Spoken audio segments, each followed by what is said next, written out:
All right, so what's going on, guys? So in today's video, I'm actually going to be headed to the junkyard. As I mentioned in a previous video, that was a route that I was going to take as far as getting the car back up and running. All things considered, again, I feel like that's the most cost-effective and the fastest way to get the car back running. And of course, there is some uncertainty. You really don't know what you're going to get from a junkyard engine, but I'm willing to take the gamble to get the car back up and running as quickly as possible. So today I'm going to be doing almost like a how to yard video, if you've ever seen one of those videos from Hush Performance. So real quick, I am aware of that channel. I watched pretty much all his how to yard videos. They were actually really helpful. I did pick up a few tips. So if you're the type of person who goes to the junkyard all the time or is looking to start going to the junkyard more often just to expand your knowledge, so definitely head over to Hush Performance and check out his channel. I know I've learned quite a few tips, and he's definitely been really helpful for me. So his videos kind of inspired me. I want to walk you guys through and show you how to pull a 4G64 at the junkyard. But before we get started, if you haven't already, hit that subscribe button, hit that like button. It's really been helping the channel out. We've seen a good amount of growth, and I really appreciate that. But without much further ado, let's get to the yard. So I found this Eclipse because it's a good sign that it's been crashing in the front. That means it's probably running and driving. Engine, of course, should be in good shape with that being the case. So I just want to do a few things when I inspect. I want to look, see if I got any excess, like oil. Of course, this one does look like it was leaking pretty badly. Now, that could just be a valve cover gasket that was leaking. So I do want to check out a few other things just because of that, see if we can figure out what was really going on with this car. Doesn't look too bad, but one thing we all notice, because obviously since these have digital odometers, you can't see how many miles we're on them when the car's off.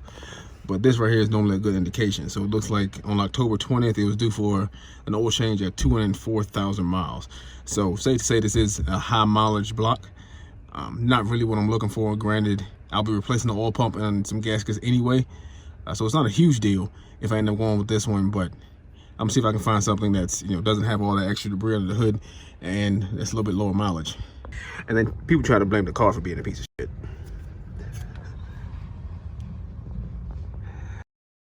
Amazing. Next car is a Galant. But this one looks worse, but so far the Eclipse looks like the one I'm gonna be taking it from. So this is another Galant. This one actually looks more promising. It's actually pretty clean under here. Got a good sized dent in the door. The back of it's crushed up. The carpet is kind of raggedy, so it doesn't look like it was maintained, but this might be an indication of who the owner was. That kind of explains why there's junk everywhere.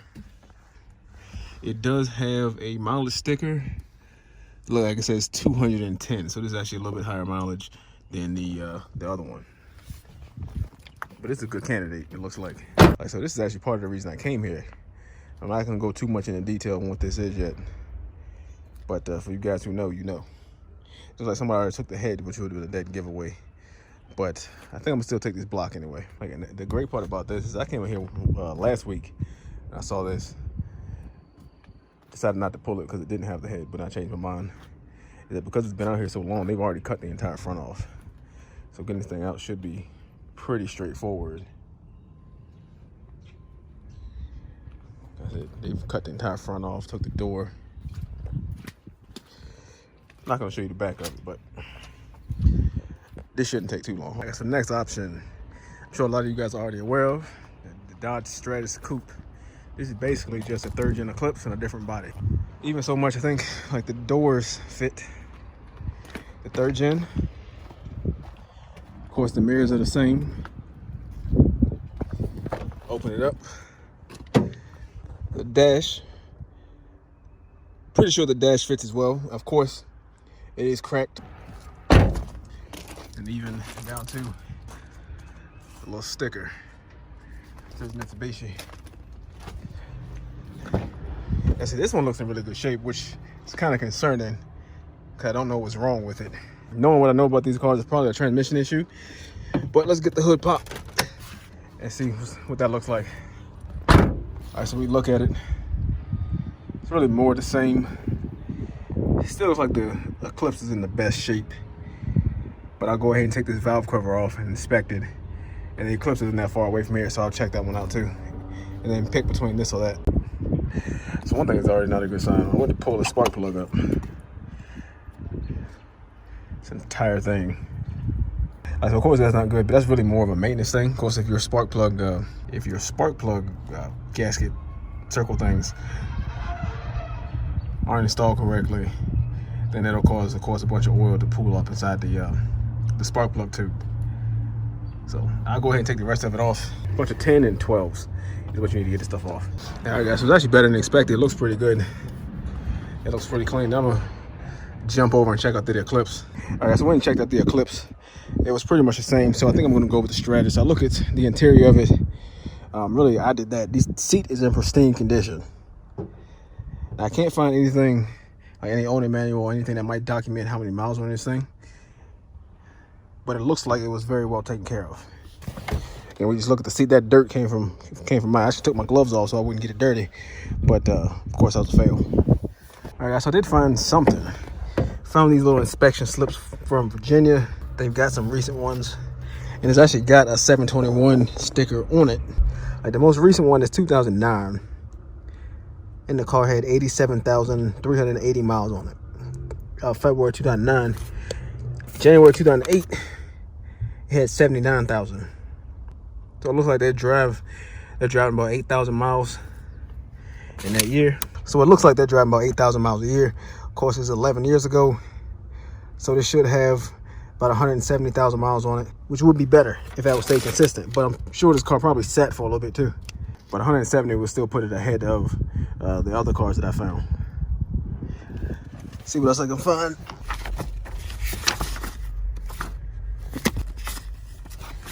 And this is all the paperwork. That's all the paperwork I found. They found some juicy fruit. But yeah, so I think I'm gonna go with this one. I'll show you guys what to check for. I guess I'll get under the car, and it's kind of more the same. See, the car was leaking oil. Really not that bad, but it is noticeable. Now, again, I'm not worried about the oil leaking because I plan on replacing a lot of these gaskets anyway. But I just need to make sure it turns over. So for that, I'm going to get to the crank pulley. See if I can turn the engine over freely. So now I may take the oil pan off first just to check, just to see if there's any metal kind of in the residual oil. Like I said, they do drain these when they process them, and that'll let me know whether or not the bearings inside of here are good.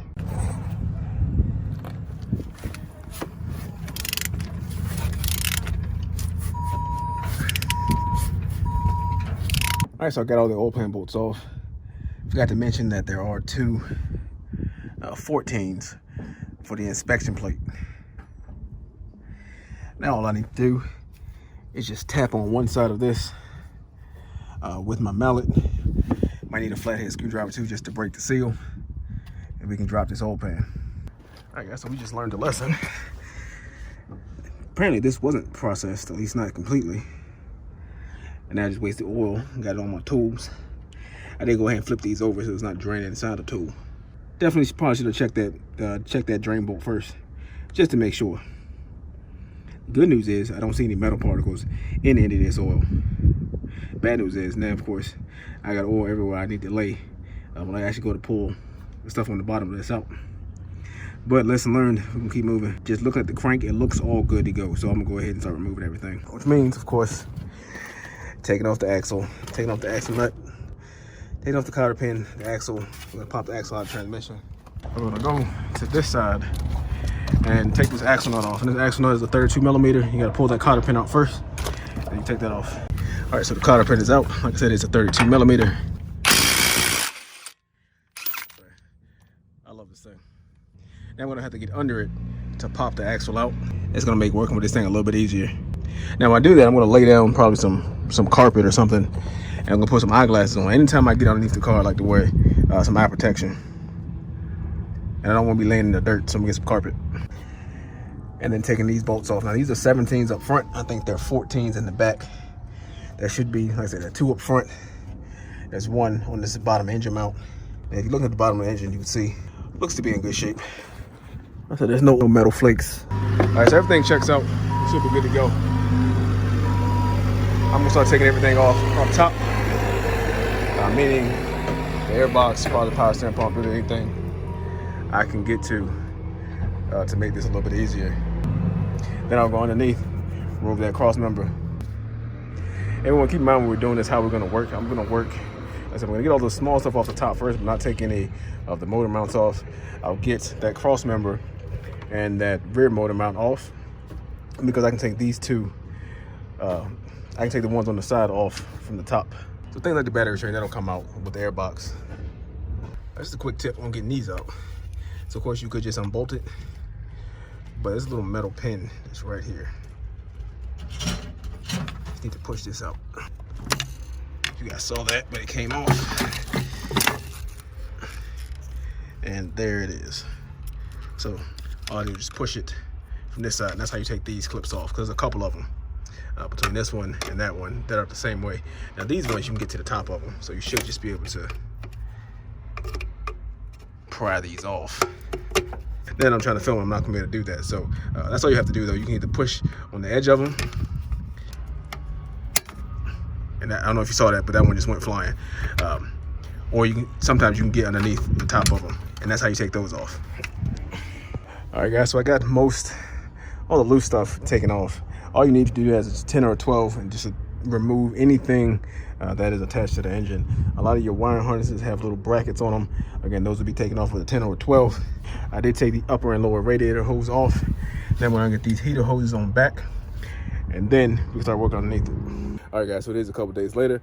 I'm back out here. I forgot to bring a socket to get it off, and I'm kind of pissed about that just because I know what sockets I need, but somehow I forgot. And I didn't feel like going and coming back just because my back was already hurting that day. So I figured I'd just go ahead and get the one block and come back for this one because I wasn't really worried about somebody taking this one. Of course, it is still here. I've got most of the stuff removed from the top and most of the stuff removed from the bottom. So now I just have to get that rear engine mount, which I may have to do from the bottom. I'm not sure if I can reach it from up here. And then just these side ones, and the engine's ready to come out. Actually, I'm getting ahead of myself. I do have to remove these struts. Of course, these are 24s. This is actually the socket that I forgot, so I can pull the axles out.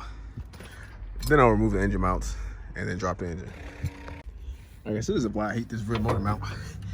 I couldn't get to it from the bottom because of the angle and how high the car is. So what I end up doing is standing on a couple tires. I put my impact on it from the bottom and then held this wrench from the top. And just kind of reached through and pulled the trigger on the impact while I was holding this, because this will either want to fall or it will come loose off the nut. And as you see on the end of this bolt here, it was rusted. So that took a lot longer than it really should have, but it's out. Now I should just be able to pull it out. I'm just going to use my impact. Let me see if I can spin it out, or that. That's what's been happening. It's just either it falls. So then I just need to knock that out, and this rear motor mount is free, and then I'm done underneath of the car because the axles are already out. But once I get this out, I can work on the motor mounts and then drop this engine on the ground. Now this one, of course, you want to make sure that you have everything disconnected from the bottom, because you don't want to get underneath the car once you start taking these motor mounts off. Fairly certain I got everything out of the way, and they should be ready to come out.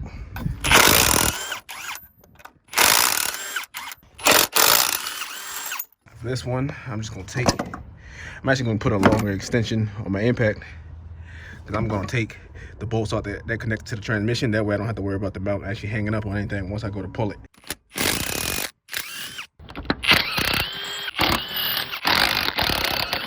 Hands, toes, tools are clear. And it should work. Though that's dramatic than I thought it was gonna be. But this part looks like it's hanging up right here on this motor mount. I guess so. The motor is out. I did have to persuade it with my pry bar. But now I think all I gotta do is remove these hoses that are on the back, and probably have to get my bar in here again, well, where the engine mount is hanging up on that subframe. And it should be on the ground, and I'll be able to pull it out from underneath the car. Now what I'm doing is part of yard etiquette, if there's such a thing, is to not damage any parts that I don't have to. So I'm gonna use my pliers to go ahead and pull these off instead of just cutting them. Like, cause somebody may need these later, I'll leave them hanging in here or leave them in the car somewhere. All right guys, so I got the transmission off. That's held on by some 14s. It's just around the bell housing. I think it's like 4 or 5 of them. When I had separated, I took the oil pan back off just so I can get to these 17mm bolts that are on the back of the torque converter. You guys hear that? You can hear compression too. So that's good. And so you just need to turn the torque converter by hand. You can get these 14s off. I did take off like the water pump. I did take off the water pump and the oil pump and everything on this side just to make it light. I'm gonna keep, of course, the crank position sensor and this knock sensor. So apparently, the Galant's the only car with this engine that doesn't have a knock sensor. But yeah, I'm just doing this to make it as light as possible. All right, once torque converter's off, you got these flex plate bolts. Now remember, you can't do anything with these if you're manual swapped, because these bolts are actually shorter than the manual transmission flywheel bolts. These are 17s as well. And get these knocked out, and then we're done. All right, so you may be wondering how I'm gonna get the block in the wheelbarrow. So I can actually pick this up and just drop it in the wheelbarrow. But remember, this is a cast iron block, so it is rather heavy. Another way to do it is if you just lay the wheelbarrow on its side, you can kind of roll it in and then use the leverage of the wheelbarrow to flip it over. So like I said, I can't lift this up, but it is rather heavy. So I'm gonna do this the smarter way. Lay this thing down right next to it.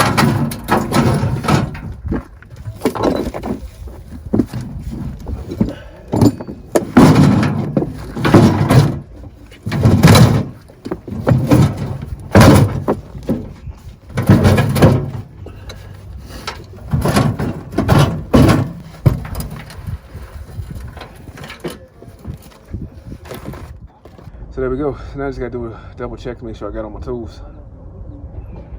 And now we can head up to the registers, get this thing loaded in the truck. All right, guys, so I got it back home. Went ahead and mounted it on the engine stand. I also have the other block kind of laying here on my creeper because I don't have any more of the little dollies. So I do got to make a Harbor Freight trip to get one of those. And then that'll sit on the dolly for a while. But yeah, so all in all, actually, let me show you guys my receipt. All right, guys, so all in all, we're looking at $66 for the short block. There's a $25 core charge and then a $4.55 environmental fee. But I guess they got to recoup their funds some way of having to deal with all this stuff. As you guys saw when I was pulling this out, it was leaking. I don't know who was supposed to prep it, but they did a terrible job. It had at least like 2 quarts of oil in it. Transmission had fluid in it. Now, of course, there's only so much you can do with just pulling the plugs in and putting them back. I do appreciate that now they don't punch a hole in the oil pan. They used to do that. Instead of just removing the plug, they would just put a big hole in it and then drain the oil that way. So this oil pan is in pretty good shape. I really won't be using it. I only put it back on here just to protect the bottom side of the engine from getting dirt and stuff in it. There's actually only 2 bolts holding it together. So it's really not a bad deal. All in all, I've got about $240 between these 2 blocks. With this one, I got to start on a few other things. Another tip though, anything that you remove from the engine, try to put back on if you can. Because if it's separate, they'll charge you for it. Like, so with the starter, obviously, I couldn't leave it bolted on here because there's no threads. Now, I might have been able to get away with just setting it in there and then having the bolts hold it in, but they charge me separate.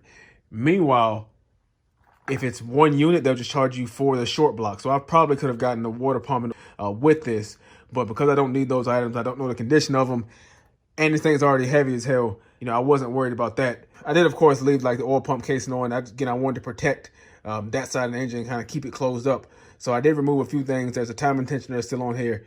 I did break this end of the crank sensor plug, but the sensor itself is in good shape. And of course, I've got the knock sensor and the oil sensor there. So of course, it's a really good deal. Like I said, about $250 for 2 short blocks. That should be they both should be in good condition. They both sounded like they had good compression. So I couldn't test it. I just kind of had to listen to it and kind of feel the compression and then hope that it doesn't. Because obviously that's going to be a lot of work to install this just to realize it doesn't have any compression and have to take it out and take it back. It does come with a 30-day warranty. So I'm going to try to get this installed fairly quickly. That way I can see if it has any problems. That way, you know, I can take it out. But hopefully this one works. It sounds good.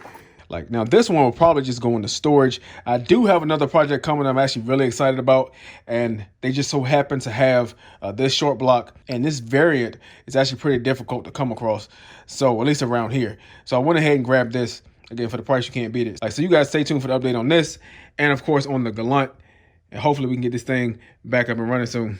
All right, guys, so that's it for today. I feel like we had a pretty successful couple of days getting 2 blocks. But if you haven't already, make sure you hit that subscribe button. Have a great day.